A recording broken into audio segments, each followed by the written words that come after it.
Hello అండి.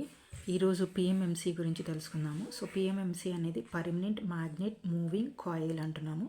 So permanent magnet moving coil అంటే ఇక్కడ మనకి పర్మనెంట్ మ్యాగ్నెట్ ఉంటుంది అండ్ మూవింగ్ కాయిల్ కూడా ఉంటుంది అని చెప్తున్నాం అనమాట. సో ఇక్కడ మనకి permanent magnet and moving coil ఉంటుంది అండ్ దీన్ని గ్యాలోనోమీటర్ అనవచ్చు, లేదంటే దీనికి ఇంకొక పేరు కూడా ఉంది, ఆర్సన్ వాల్ మీటర్ అని కూడా పిలుస్తారనమాట. Okay, it can be used to measure the current through the coil, that is DC కరెంట్ని మనం మెజర్ చేయడానికి, అంటే ఒక కాయిల్లో ఎంత కరెంట్ పాస్ అవుతుంది అని మెజర్ చేయడానికి మనం దీన్ని యూజ్ చేయడం జరుగుతుంది అనమాట. సో దీని యొక్క వర్కింగ్ ప్రిన్సిపల్ చూడండి. Whenever a current carrying conductor is located within a magnetic field then it is experiences a force అంటున్నాం. అంటే ఎప్పుడైతే మనము ఒక కరెంట్ క్యారీ చేసే ఒక కండక్టింగ్ మెటీరియల్ని మ్యాగ్నెటిక్ ఫీల్డ్ మధ్య అరేంజ్ చేసినప్పుడు ఇట్ ఎక్స్పీరియన్స్ సమ్ ఫోర్సెస్ అనమాట. ఓకే, ఈ ఫోర్స్ వల్ల మనకి టార్క్ అనేది ప్రొడ్యూస్ అవుతుంది. ఈ టార్క్ వల్లని మనకి ఇక్కడ స్కేల్ తీసుకున్నాం కదా, ఈ స్కేల్ మీద ఈ పాయింటర్ ద్వారా మనకి రీడింగ్ అనేది మనం నోట్ చేసుకోవటం జరుగుతుంది అనమాట. సో ఫస్ట్ కన్స్ట్రక్షన్ చూద్దాం, ఆ తర్వాత వర్కింగ్ చూద్దామండి. సో కన్స్ట్రక్షన్ చూడండి, ఇక్కడ మనము ఇలా తీసుకుంటున్నాం, అంటే మ్యాగ్నెట్స్ తీసుకుంటున్నాము. ఈ 2 మ్యాగ్నెట్స్లో ఈ మ్యాగ్నెట్ అనేది పర్మనెంట్ మ్యాగ్నెట్ అవుతుంది అండ్ ఇది నాన్ పర్మనెంట్ మ్యాగ్నెట్ అవుతుంది అనమాట. ఈ మ్యాగ్నెట్స్కి మధ్యలో మనము ఒక కోర్ మెటీరియల్ని అరేంజ్ చేయడం జరిగిందనమాట. ఈ కోర్ మెటీరియల్ పైన మళ్ళీ ఇంకొక కాయిల్ని అరేంజ్ చేశారు. ఆ కాయిల్ పైన పీపీ అనే దాన్ని అరేంజ్ చేశారు. సో పీపీ అనేది ఏంటంటే సాఫ్ట్ ఐరన్ పోల్ పీస్ అంటాం. Okay, soft iron pole piece అంటాం. ఈ సాఫ్ట్ ఐరన్ పోల్ పీస్ ఏం చేస్తుందంటే it can be used to increase the strength of the magnetic flux. ఇక్కడ నుంచి మనకి జనరేట్ అవుతున్న ఫ్లక్స్ అనేది ఎక్కువ మ్యాగ్నెటిక్ ఫ్లక్స్ అనేది ఇంక్రీజ్ అవడానికి ఇది మ్యాక్సిమం హెల్ప్ అవుతుంది అనమాట. అంటే ఇక్కడ మనకి ఎయిర్ గ్యాప్స్, బబుల్స్ అట్లాంటివి ఏమీ లేకోకుండా ఎక్కువ మ్యాగ్నెటిక్ ఫ్లక్స్ని జనరేట్ చేయడానికి ఈ పోల్ పీస్ అనేది హెల్ప్ అవుతుంది. ఓకే, నెక్స్ట్ మనం కాయిల్ తీసుకుంటున్నాం. ఈ కాయిల్లో సి అనే మెటీరియల్ తీసుకుంటున్నాము. ఇది రెక్టాంగులర్ కాయిల్ అంటున్నాము. సో ఈ కాయిల్ ఏంటంటే అల్యూమినియం తోటి తయారు చేయబడి ఉంటుంది. ఈ కాయిల్ని దేనికి యూజ్ అవుతుందంటే it can use to make the uniform field. ఇక్కడ మనకి మ్యాగ్నెటిక్ ఫ్లక్స్ ప్రొడ్యూస్ చేస్తుంది కదా, ఆ మ్యాగ్నెటిక్ ఫ్లక్స్ అనేది డీవియేట్ అవ్వకోకుండా దానికి యూనిఫామ్ ఫీల్డ్ అరేంజ్ చేసేలాగా ఇది హెల్ప్ అవుతుంది and reduces the reluctance of the magnetic circuit. Okay, next మనం ఇక్కడ కోర్ మెటీరియల్ తీసుకుంటున్నాం. ఈ కోర్ మెటీరియల్లో ఏని రిప్రజెంట్ చేసాం కదా, ఏ అని, ఇదేంటంటే సాఫ్ట్ ఐరన్ సిలిండర్ అంటున్నారు అండ్ సెంట్రల్ కోర్గా ట్రీట్ చేస్తాం.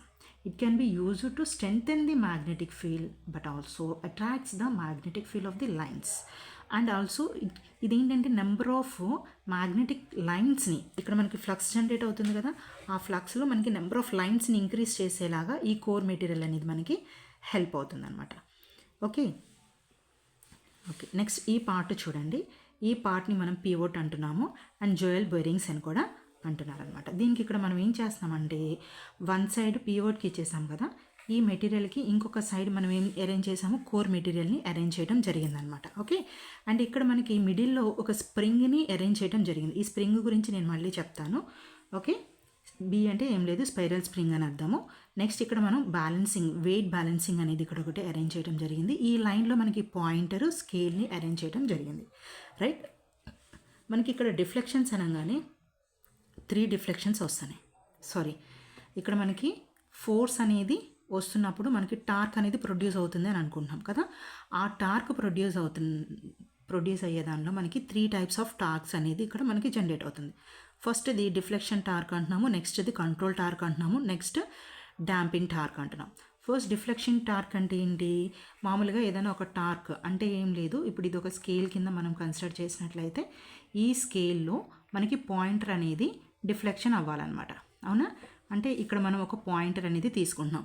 ఈ పాయింటర్ అనేది స్టార్టింగ్ ఎప్పుడు కూడా ఏం చేస్తుంది, ఈ పాయింట్ని అంటే 0 పాయింట్ని 1 2 3 4 5 ఇలా తీసుకుందాం. సో ఇనిషియల్ స్టేజ్లో 0 దగ్గరే ఎప్పుడూ ఉంటుందన్నమాట. కదా. ఐడియల్ స్టేజ్లో ఉన్నప్పుడు జీరోని పాయింట్ చేస్తుంది. ఇలా జీరోని పాయింట్ చేసినప్పుడు ఇక్కడ నుంచి నెక్స్ట్ మనం ఇక్కడ ఏదైనా ఒక ఎలక్ట్రిసిటీని ఇచ్చామనుకోండి, ఆ ఎలక్ట్రిసిటీ పాస్ అవుతున్నప్పుడు అందులో ఎంత కరెంట్ ఫ్లో అవుతుందో మనం తెలుసుకోవాలి కదా. సో అలా తెలుసుకోవాలంటే మరి ఇందులో మూమెంట్ అనేది రావాలి కదా. ఆ మూమెంట్ ఇచ్చే టార్క్ని మనం ఏమంటున్నామంటే డిఫ్లెక్షన్ టార్క్ అంటున్నాం. అంటే ఇప్పుడు 0 నుంచి ఫర్ ఎగ్జాంపుల్ 2 అనే పాయింట్కి డిఫ్లెక్షన్ అవ్వాలనుకుంటున్నాం. సో దీనికి ఇట్లాగా మూవ్ అవ్వటానికి, ఓకే, ఇలా మూవ్ అవ్వాలి అంటే దానికి కొంత టార్క్ అనేది వస్తుంది. అదేంటంటే డిఫ్లెక్షన్ టార్క్. అంటే ఇక్కడున్న పాయింట్ని ఇక్కడికి మూవ్ చేయడానికి యూజ్ అయ్యేదే మనం డిఫ్లెక్షన్ టార్క్ అంటున్నాం.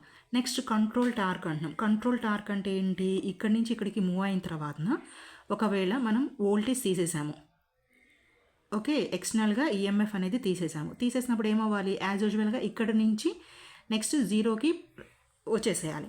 అలా 0కి రావాలి అంటే దానికి హెల్ప్ అయ్యే టార్క్ని ఏమంటే కంట్రోల్ టార్క్ అంటున్నాం. దీనికి ఇక్కడ మనము స్ప్రింగ్ ఉన్నది, దీన్ని బాక్స్ రూపంలో చూపించాం, యాక్చువల్గా ఇలాగ స్ప్రింగ్ రూపంలో కూడా చూపించవచ్చు.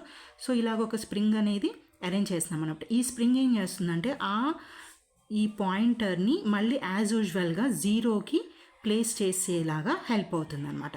సో మీరు ఏ పాయింట్ దగ్గరికైనా తీసుకోండి, దాన్ని మళ్ళీ యాజ్ యూజువల్గా రెస్ట్ పొజిషన్లోకి తీసుకొచ్చేదానికి హెల్ప్ అయ్యేది స్ప్రింగ్ అవుతుంది అనమాట. Okay. And next damping torque అంటున్నాం.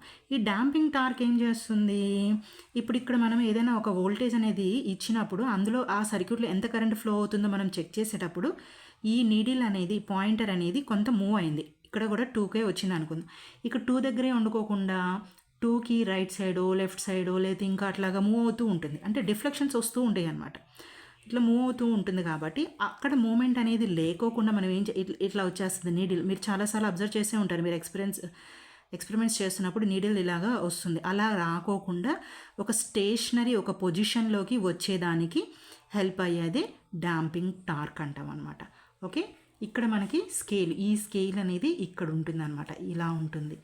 ఆ స్కేల్లో మనకి రీడింగ్స్ అనేది నోట్ చేసుకోవడం జరుగుతుంది. So this is about the PMMC అంట. ఓకే. దీనిలో మళ్ళీ మనకి ఇంకొకటి చిన్న పాయింట్ ఏంటంటే దీనిలో లోడింగ్ ఎఫెక్ట్స్ ఇన్ పిఎంఎంసి అంటున్నాం.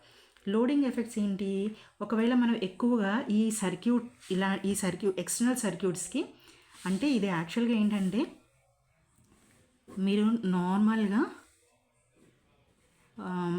కరెంట్ మీటర్స్ని చూసినట్లయితే మీకు కరెంట్ మీటర్ అనేది ఈ విధంగా ఉంటుంది. ఇక్కడ నాబ్స్ ఉంటాయి. ఓకే. ఫర్ ఎగ్జాంపుల్ ఇక్కడ ఇది ఏమో నెగిటివ్, అంటే గ్రౌండ్కి ఇస్తాము, ఒక లైన్ గ్రౌండ్కి ఇస్తారు, ఇంకొక లైన్ వచ్చేసరికి ఫర్ ఎగ్జాంపుల్ 5 అనుకోండి, 5 amps అనుకోండి, నెక్స్ట్ ఇది 10 amps అనుకోండి. ఓకే. సో మనకి ఏ రేంజ్ కావాలనుకుంటున్నారో ఆ రేంజ్కి కనెక్షన్ ఇచ్చుకుంటాం. ఇక్కడ మనకి 2 స్కేల్ రీడింగ్స్ కూడా ఉంటాయి అన్నమాట. ఇక్కడ 5 వరకు ఇచ్చాం కదా, ఇంకొక స్కేల్ కూడా 0, 2, 4, 6, 8, 10 ఇలా ఉంటుందన్నమాట. మీరు ఎక్కడైతే కనెక్షన్ ఇస్తున్నారో అక్కడ రీడింగ్స్ అనేది నోట్ చేసుకోవడం జరుగుతుంది. ఓకే. ఈ సర్క్యూట్కి, ఈ కాంపోనెంట్కి ఎక్స్టర్నల్ సర్క్యూట్లో ఏదైనా ఒకవేళ ఎక్స్టర్నల్ ఎనర్జీ అనేది, మోర్ ఎనర్జీ అనేది, ఎక్కువ ఎనర్జీని ఇచ్చేసామనుకోండి, అప్పుడు ఏమవుతుందంటే లోడింగ్ ఎఫెక్ట్స్ అనేది వస్తాయి అన్నమాట. అలా లోడింగ్ ఎఫెక్ట్స్ అనేది ఏర్పడతాయి. దీనివల్ల ఏమవుతుందంటే వోల్టేజ్ డ్రాప్ అవుతుందన్నమాట.